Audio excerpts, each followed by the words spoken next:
नई पीढ़ी को देश के लिए जीने की शिक्षा भी देनी है, परंतु साथ साथ देश के प्रधानमंत्री नरेंद्र मोदी जी ने हमारे सामने एक और लक्ष्य रखा है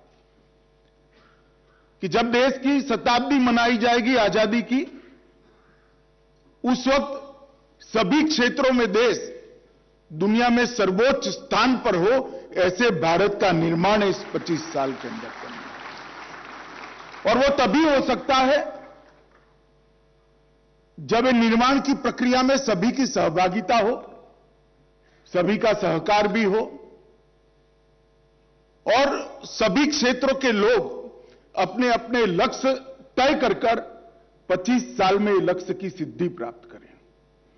तो आजादी के 75 साल से आजादी के 100 साल, अमृत महोत्सव से शताब्दी महोत्सव का 25 साल का यह कालखंड नरेंद्र भाई ने देश के सामने अमृत काल के रूप में वर्णित किया है।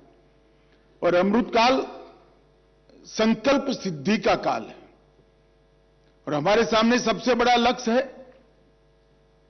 कि देश का विकास हो, देश के अर्थतंत्र को दुनिया भर के अर्थतंत्र की तालिका में सबसे ऊपर हम देख पाए और देश के सभी नागरिक एक समान अधिकार के साथ अपना जीवन जिए। अब जहां तक अर्थतंत्र के विकास और देश के विकास की बात करते हैं तो आंकड़ों में तो विकास करना बहुत सरल है। $5 ट्रिलियन की इकोनॉमी भी करना सरल है, उससे आगे भी जाना सरल है। मैं बहुत विश्वास के साथ आपको बताता हूं, बड़ा सरल है, मगर एक कठिन चुनौती इसके साथ है। क्या ये विकास सर्वस्पर्शी है? क्या ये विकास हर व्यक्ति को छूने वाला है? क्या ये विकास सर्वसमावेशी है? ये विकास के मॉडल में सर्व व्यक्तियों का, हर व्यक्ति का समावेश होता है क्या? और अगर मैं विश्वास के साथ कहना चाहता हूं, अगर सर्वस्पर्शीय सर्वसमावेशक विकास करना है तो विकास के मॉडल में सहकारिता के सिवा हमारे पास और कोई चारा नहीं। मुझे मालूम है कुछ लोग सहकारिता को अलग दृष्टि से देखते हैं, एक दकियानुसी विचार, एक कालबाह्य हो गया है, रिलेवेंसी नहीं रही है, वगैरह वगैरह वगैरह। मगर मैं सबको कहना चाहता हूं कि आज आप अमूल के मॉडल को देखिए, क्रिप्को के मॉडल को देखिए, इफ्को के मॉडल को देखिए, लिज्जत पापड़ के मॉडल को देखिए, हमारी 195 से ज्यादा 100 साल पुरानी कोऑपरेटिव बैंकों को देखिए, तो आपको मालूम पड़ेगा ये आज भी रिलेवेंट है। और आज यहां जो 100 साल जिनके हो गए हैं, वो सभी बैंकों में से कुछ बैंकों का सम्मान करने का, इनके चेयरमैन और बोर्ड ऑफ डायरेक्टर के मेंबर का सम्मान किया। मैं कहता हूं कि 100 साल बहुत बड़ा कालखंड होता है। हमने बहुत सफलता के साथ देश की सहकारिता ने ये यात्रा समाप्त की है, परंतु अगले 100 साल बहुत गौरव और सिद्धि के साथ देश के विकास में कंट्रीब्यूट कर हमने निभाना है। और अगले 100 साल तक सहकारिता का व्याप भी बढ़ाना है, सहकारिता की स्वीकृति बना रही है। और हमारे परफॉर्मेंस के आधार पर जो लोग आज मानते हैं कि सहकारिता इरिलेवेंट हो गई है, कोऑपरेटिव बैंक्स भी इरिलेवेंट हो गए हैं, उनको हम थ्योरी से समझा नहीं पाएंगे, हमारे परफॉर्मेंस से ही समझा पाएंगे। और ये परफॉर्मेंस करने की जिम्मेदारी हमारी है। हम सब ने एक संकल्प लेकर जाना चाहिए कि हम हमारी अनिवार्यता भी खड़ी करेंगे और अनिवार्यता के साथ साथ हमारा जो योगदान है उससे हमारी डिमांड भी स्पर्धा के जमाने में हम खड़ी करेंगे। लोग कोऑपरेटिव पर भरोसा बढ़ाए, इस प्रकार की स्थिति का निर्माण आज अर्बन डेवलपमेंट अर्बन कोऑपरेटिव बैंकों के सम्मेलन में हमने संकल्प लेकर जाना चाहिए। मित्रों, आज शहरी कोऑपरेटिव क्रेडिट क्षेत्र की भविष्य की भूमिका पर आज सेमिनार हो रहा है बहुत सारे टेक्निकल सेशन भी है। इसमें शहरी सहकारी बैंकों के भविष्य की भूमिका, आरबीआई के एक्सपर्ट कमेटी की रिपोर्ट की सिफारिशें, बैंकिंग बीआर एक्ट अमेंडमेंट 2020 पर चर्चा, मल्टी स्टेट कोऑपरेटिव सोसाइटी के बारे में भी चर्चा होगी। मैं चाहूंगा कि ये चर्चा में दोनों पहलू हो, हम आत्मनिरीक्षण भी करें और टैक्सेशन के बारे में भी चर्चा होगी। Scheduled bank, multi state cooperative banks और बड़े अर्बन कोऑपरेटिव बैंक्स, इनकी भूमिका देश के विकास में बहुत बड़ी है। अभी अभी हमने जिनका 100 साल पूरा हुआ है, ये सभी बैंकों में से कुछ बैंकों का यहां पर सम्मान किया।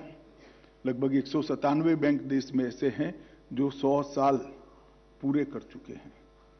जो मानते हैं कि कोऑपरेटिव बैंक इरेलेवेंट हो गए हैं, उनको मेरा यही कहना है कि 100 साल कोई व्यवस्था टिकती है, इसका मतलब ही ये है कि वो आज भी रिलेवेंट है और आज भी उपयोगी है।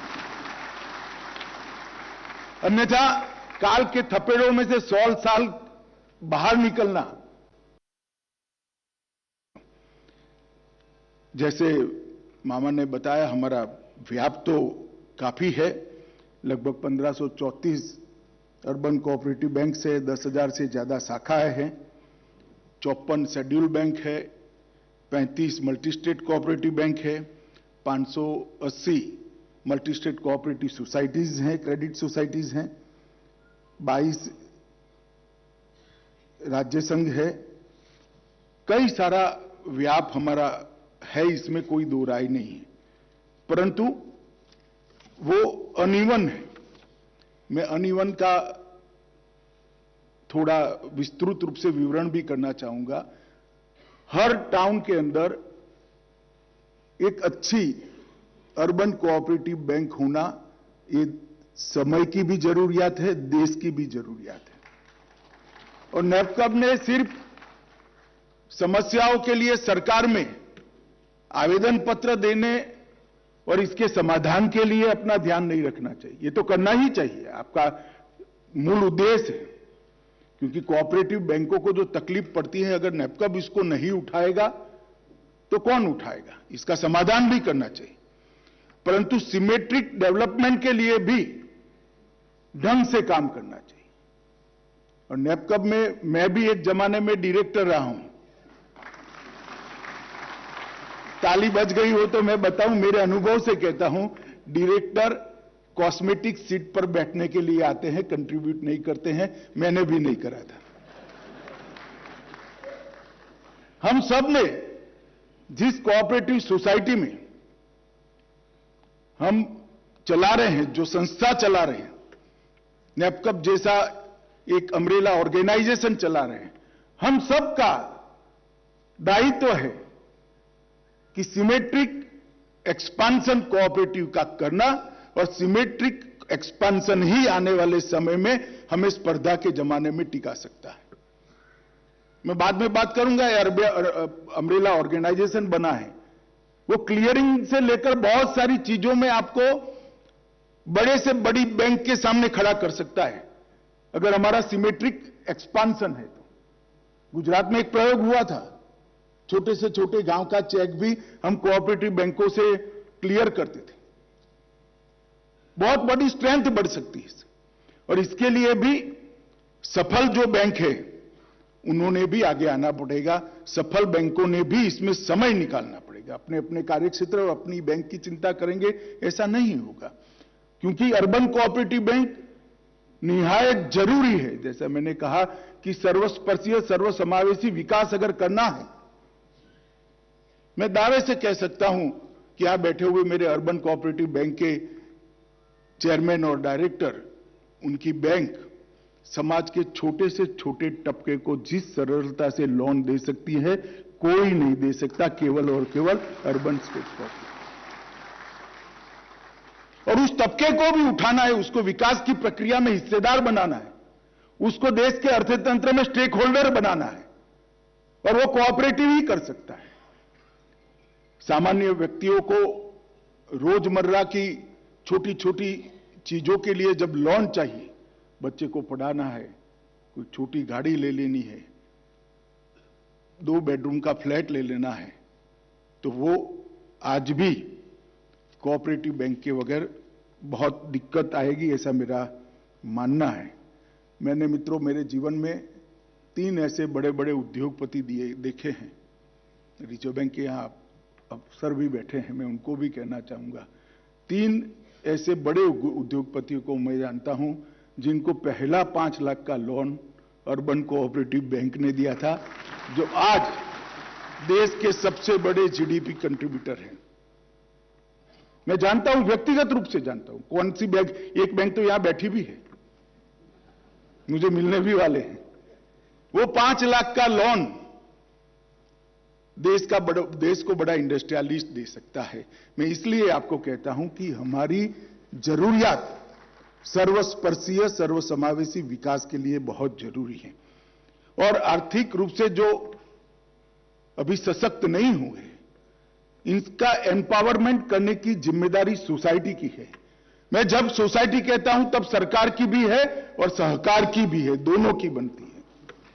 उनका एम्पावरमेंट करना ये हमारा काम है और एम्पावरमेंट करने के लिए अर्बन कोऑपरेटिव बैंक से और अर्बन कोऑपरेटिव क्रेडिट सोसाइटी से अच्छा जरिया और कोई हो नहीं सकता।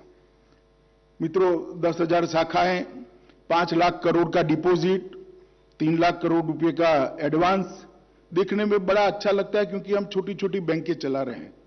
सारस्वत बैंक, रुपे बैंक, बड़ी बड़ी बैंक छोड़ दीजिए, ज्यादातर बैंकें छोटी छोटी बैंक है। तो ये 5 लाख करोड़ का डिपॉजिट और 3 लाख करोड़ का एडवांस बड़ा लगता है, मगर बैंकिंग क्षेत्र में हमारी हिस्सेदारी क्या है, वो भी आत्मचिंतन करना पड़ेगा।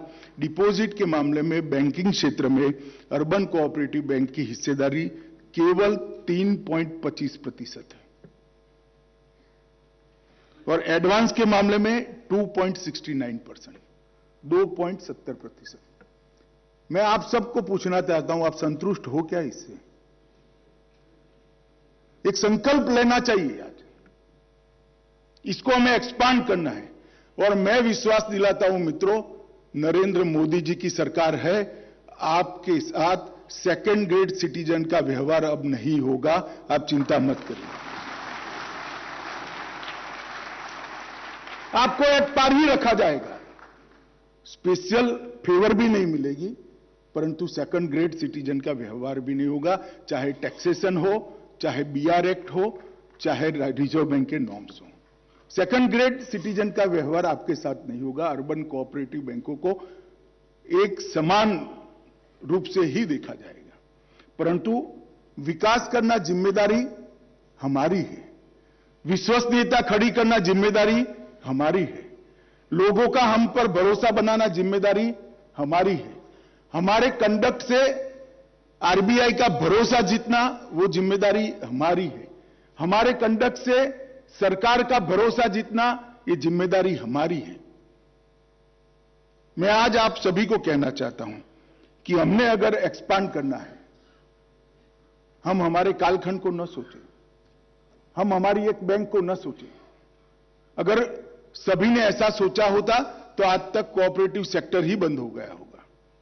कुछ ऐसे लोग थे जिन्होंने सेक्टर का सोचा, आज हम यहां तक 100-125 साल की यात्रा पार कर यहां पर खड़े। हमने भी आगे के 100 साल का सोचना पड़ेगा और इसके लिए हमारे अंदर भी कुछ संस्थागत परिवर्तन करना पड़ेगा। क्या आप सब ये सोचिएगा, मैं कोई कानून से करने की बात नहीं, ये सोच से करने की बात है, आपका बोर्ड कोऑपरेटिव है क्या? हमने भी सोचना चाहिए। 10 साल से 2 नए लोग आ जाए, 3 नए लोग आ जाए, यंग लड़के आ जाए, प्रोफेशनल आ जाए, जगह करो भाई। बहुत सारे लोग लाइन में हैं, हम भी जमकर न बैठ जाए। नए बच्चे आ गए, टाई पहनकर, प्रोफेशनल है, जरा जगह करो, उनको बैठने दो, वो आगे बढ़ाएंगे कोऑपरेटिव को। हम भी जमकर न बैठे भाई, बारी तो सबकी आएगी बदलने की, बदलना ही है। समय से किसी को इंक्लूड करते करते धीरे धीरे परिवर्तन होगा। तो नया आया है आपके अनुभव से सीखेगा, और जो पुराना है वो नए को सिखा कर जाएगा। ये अप्रोच हमने लेना चाहिए। हमारे मानव संसाधन को भी हमने एक बार, हमारी स्पर्धा जिनसे है प्राइवेट बैंकों के साथ और नेशनलाइज बैंकों के साथ, इसके साथ हमारे मानव संसाधन को भी हमने कंपेयर करना चाहिए। हमारी भर्ती की प्रक्रिया प्रोफेशनल है क्या? हमारी अकाउंट की सिस्टम पूरी कंप्यूटराइज हो चुकी है क्या? हमने सारे मानांकों के लिए अपने अकाउंट सॉफ्टवेयर के अंदर स्वयं अलर्ट रखे हैं क्या? बहुत सारी चीजें, मैं बहुत कुछ कह सकता हूं, मगर जाते वक्त आप ताली बजाओ ऐसा छोड़ना चाहता हूं, इसलिए ज्यादा कहना नहीं चाहता। परंतु आत्मचिंतन करना चाहिए। हमने भी स्पर्धा में टके रहना है तो सिर्फ रोना रोने से नहीं होगा, हमें अपने आप को बदलना पड़ेगा, समय के साथ बदलना पड़ेगा और समय के साथ खड़ा उतरना पड़ेगा। मैं इतना विश्वास दिला सकता हूं नरेंद्र मोदी सरकार की ओर से कि आपके साथ अन्याय कोई नहीं कर पाएगा। मेरी बात को आप मानकर चलिएगा। मेरी खुद की नैपकॉप के साथ 2 बार मीटिंग हुई है, मेरे डिपार्टमेंट की कई मीटिंग हुई है, ढेर सारे इश्यू आए भी है।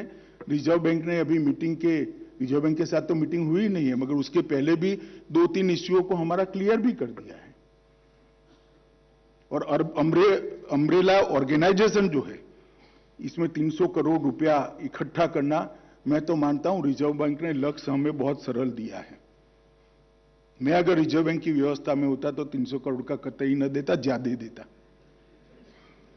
हमने सिर्फ गुजरात के अंदर माधुपुरा अर्बन कोऑपरेटिव बैंक जब प्रॉब्लम में आ गई, इसका रिवाइवल पैकेज लेकर हम गए थे जालन साहब के पास, आरबीआई के गवर्नर थे, इन्होंने अप्रूव किया था। बाद में जो रिवाइवल के लिए कमेटी बनी उसमें मैं भी था।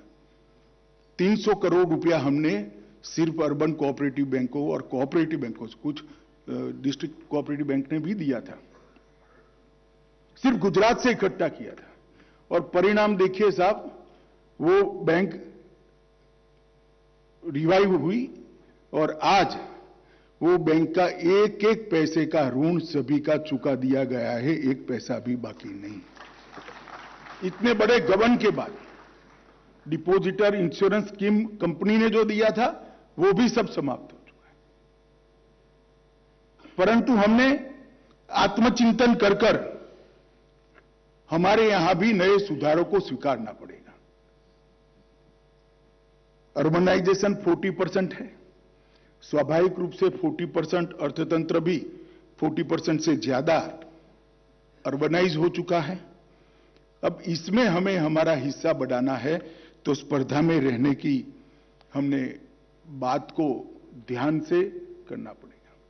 नैपकब ने अर्बन क्रेडिट कोऑपरेटिव सोसाइटी के क्षेत्र पर भी ज्यादा थ्रस्ट देने की जरूरत है। उनके अकाउंटिंग सॉफ्टवेयर, उनके कॉमन बायलॉज, उनके कंडक्ट के कुछ मॉरल तरीके से सर्कुलर कर हम कंडक्ट के कुछ डूज और डोंट भेज सकते हैं उनको।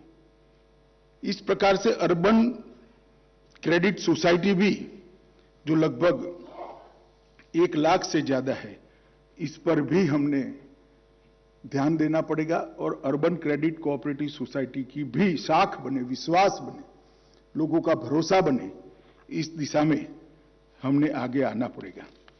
मित्रों, आज सहकारिता की भावना और संस्कृति दोनों को हमें आगे ले जाना चाहिए। मैं तो मूल सहकारिता का ही आदमी हूं। मैं मानता हूं कि देश के गरीब तबके के विकास के लिए एक क्षेत्र बहुत जरूरी है। तो भावना को तो हम आगे ले जाए, मगर साथ में आधुनिक बैंकिंग पद्धति को भी हम स्वीकार करें, तभी जाकर हम अपने आप को स्पर्धा में टिका पाएंगे। कई सारे लोग गैर बैंकरों द्वारा संचालित बैंक कहते हैं। मैं इनको यही कहता हूं कि संचालक बोर्ड जो भी हो, अगर कोऑपरेटिव बैंक प्रोफेशनल्स को अपने मानव संसाधन बल के अंदर एक निश्चित हिस्सा दे देते हैं तो ये ताना हम पर से हमेशा के लिए टूट जाएगा। मैंने कुछ अभी रिजर्व बैंक ऑफ इंडिया ने जो नया अमेंडमेंट किया उसको ध्यान से देखा है। मेरे भी खुद के भी कुछ मतभेद नैपकप के साथ है कि ये तो नहीं करना चाहिए, आरबीआई ने सही किया है।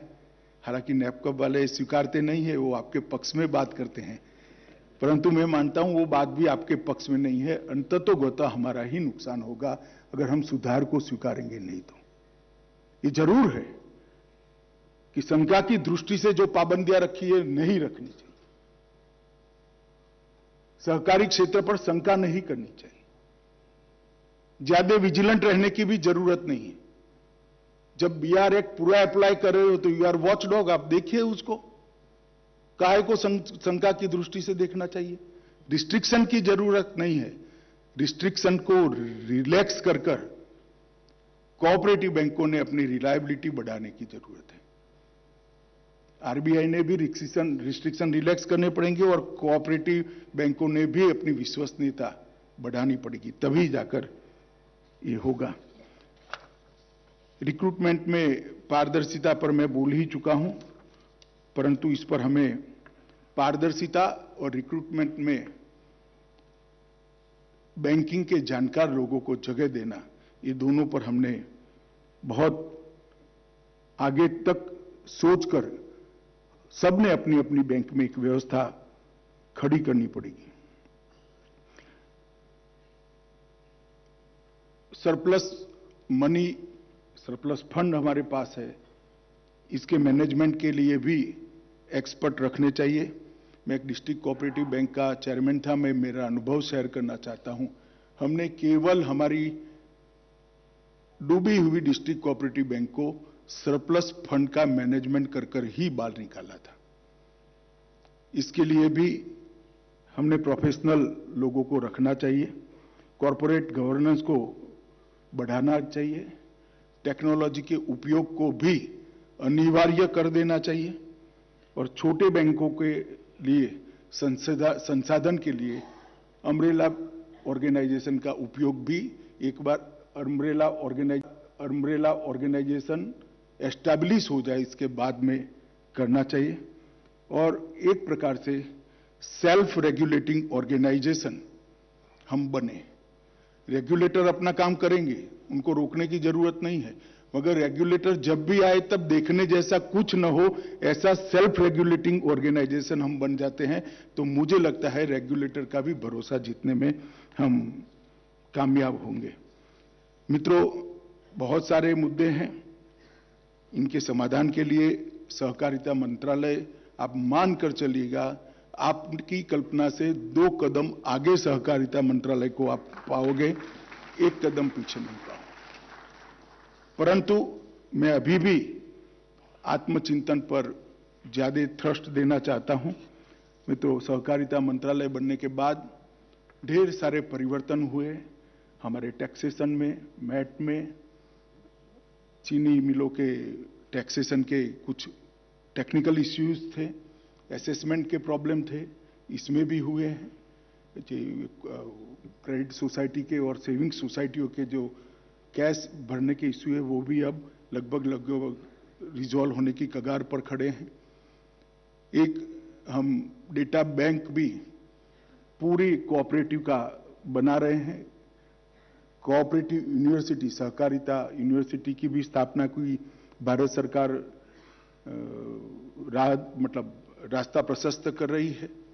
इसके साथ साथ बड़ी सहकारी समितियों में जैम से खरीदी का भी अभी हमें मंजूरी इस देश की कैबिनेट ने दी है। आपको जानकर खुशी होना चाहिए कि सरकारी संस्थाओं के अलावे अगर किसी को जैम से खरीदी का परमिशन मिला है तो सिर्फ कोऑपरेटिव को देने का काम देश के प्रधानमंत्री नरेंद्र मोदी जी ने किया।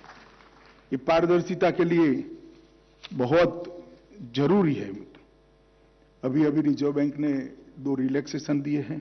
अर्बन कोऑपरेटिव बैंक के लिए आवास के लिए ऋण की सीमा को दोगुना कर दिया गया है और अर्बन कोऑपरेटिव बैंक के डोर स्टॉप बैंकिंग के लिए भी परमिशन दे दी है। ढेर सारी चीजें हो रही हैं और भी होगी, परंतु मेरा आग्रह है कि हमने भी सब बैंक ने आत्मचिंतन कर स्पर्धा में टिकने के लिए हमारी इंस्टीट्यूशन में हमें क्या करने की जरूरत है, इस पर सोचना चाहिए। और फिर से मैं कहता हूं कि हम अगर चर्निंग नहीं रखेंगे, पानी बहता नहीं होगा, तो जरूर उसकी क्वालिटी खराब होगी। अगर पानी बहता होगा तो क्वालिटी कभी नहीं बिगड़ेगी। मेरी बात याद रखना। मेरी सलाह बहुत कठिन है परंतु मानने योग्य है। नए लोगों को मौका देना चाहिए। कोई व्यवस्था कर मौका दीजिए, मगर नए लोगों को मौका देने की जरूरत है। बहुत सारे लोग ऐसे हैं जो काम कर सकते हैं, बहुत सारे लोग ऐसे हैं, पैक्स से लेकर एपेक्स तक और क्रेडिट सोसाइटी से लेकर शेड्यूल्ड कोऑपरेटिव बैंक तक, सब जगह पर अप्रोच की जरूरत है। आप लोगों ने मुझे यहां बुलाया, मेरा सम्मान भी किया, आपके साथ बातचीत करने का मौका दिया, इसलिए मैं आपका ऋणी हूं। मैं फिर से एक बार विश्वास दिलाना चाहता हूं कि आपके साथ आगे पर कोई अन्याय न हो, कोई दोयम दर्जे का व्यवहार न हो, इतना हम सुनिश्चित करेंगे। आप भरोसा रख सकते हैं। वंदे मातरम। नमस्कार, मैं हूं मानक गुप्ता। अगर आपको हमारा ये वीडियो पसंद आया हो तो इसे लाइक और शेयर जरूर करें और हां, हमें सब्सक्राइब और फॉलो करना ना भूलें ताकि आप देश और दुनिया की कोई खबर मिस ना करें। तो जुड़े रहिए हमारे साथ और देखते रहिए न्यूज़ 24।